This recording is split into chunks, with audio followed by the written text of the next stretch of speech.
name's George. I am part owner of Pink Cactus, and we're an art fabrication company based in Rockdale, Sydney. This year, Pink Cactus has got 4 installations for Vivid Sydney. 2 of them are at the Botanic Gardens, and they're very nature-based installations. And 2 of them are at Tumbalong Park, and they're very space-themed installations.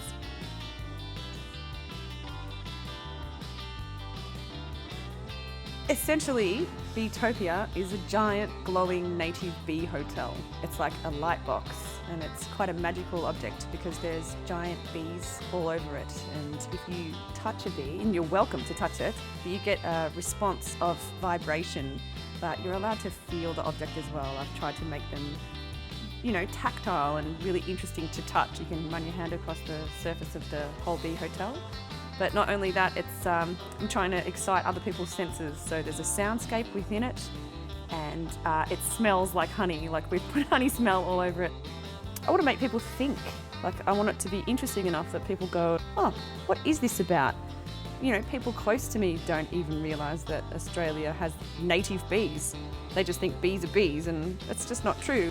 I design based on the skills that I have, so I can weld and I can paint and I can do mould making and fiberglass, and when I'm thinking of an artwork, I'll just design knowing that I can do those things, and so I fit my art to that.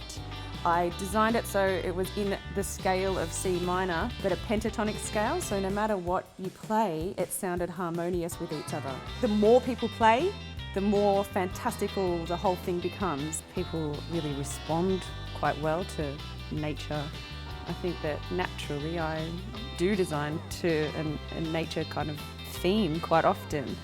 We have 2 other installations for Vivid this year, and they're both featured at Tumbalong Light's Inclusive Play Space. The first one that we have there is called Under the Milky Way, and it's a beautiful starry walkway with clouds that you can look up at, and it's designed with an Indigenous astronomer and some people from Melbourne called Spire, and together as a collaborative work of art we've pulled it together and made this beautiful walk-through archway.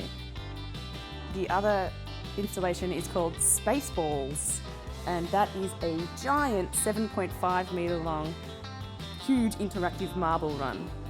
Because Spaceballs is interactive, I needed to invent ways to get a ball to the top of the run, and I needed to be able to get the public to do that action. You can turn the wheel and it turns a screw, an Archimedes screw, which brings the ball to the top of the run, and then you can watch them fall down through space-themed runs.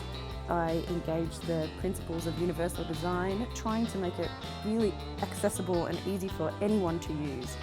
Have a very clear action-reaction, really simple to use, but also actually, doing something amazing as well. I was like, well, how am I going to do that? What can I use? I've got this size ball and I need this size screw, and so I just started researching. This is what I'm good at. And I found a post-hole drilling auger bit that digs holes in dirt, and then we got 3 of them and we welded them together to make one big long one, and we did that 3 times. We were using a push button and a motor, and the motor is actually just a windscreen wiper motor from a car, and the gears are from bikes.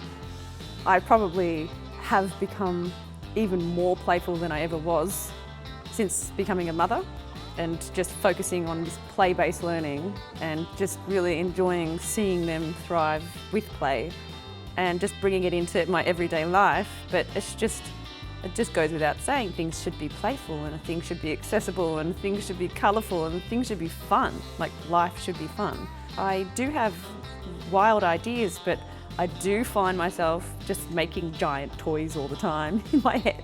And I don't see the problem with that. I think that's fun. Like, life is short. Have a really good time while you're doing it.